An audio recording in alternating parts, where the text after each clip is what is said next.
Okay, Assalamualaikum.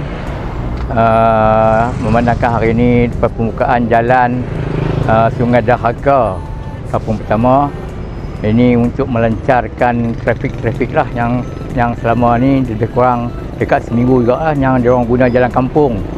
Sekarang ni dah boleh guna dah untuk jalan baru, untuk keselesaan penduduk kampung pertama lah. Saya mengucapkan terima kasih kepada pihak JKR dan THB lah yang berjaya dalam masa seminggu tu lah. Terima kasih lah, itu sajalah yang saya dapat bagi ni lah.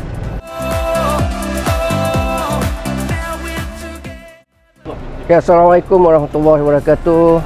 Terima kasih kepada semua pasukan yang terlibat dalam pemasangan Bailey Bridge, jambatan sementara yang kita pasang di jambatan Sungai Dahaka.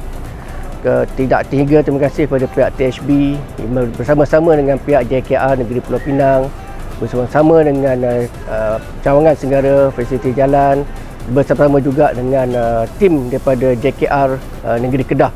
Alhamdulillah, berkat kerjasama dan semangat yang telah kita laksanakan ni, jambatan ini telah berjaya dibuka pada hari ini, tanggal 14 Oktober 2025, tepat jam 12.30 tengah hari, telah dirasmikan pembukaannya oleh Yang Berhormat Exco Kerja Raya Negeri Pulau Pinang, YB Zairil.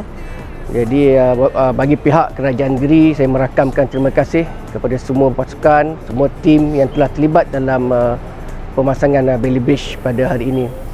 Dan untuk rekod, projek pemasangan Bailey Bridge kita pada hari ini telah berjaya disiapkan 2 hari lebih awal, di mana penutupan jambatan ini kita telah laksanakan pada 8 Oktober pada hari Rabu, dan pada semalam pada 13 Oktober kita telah berjaya siap sepenuhnya, dan pada hari ini kita telah buka kepada orang ramai, khususnya di penduduk di kampung pertama, di mana laluan FT 311 ini yang merentasi Sungai Dahaka adalah merupakan salah satu jalan perlindasan yang utama dalam menjana ekonomi di negeri Pulau Pinang.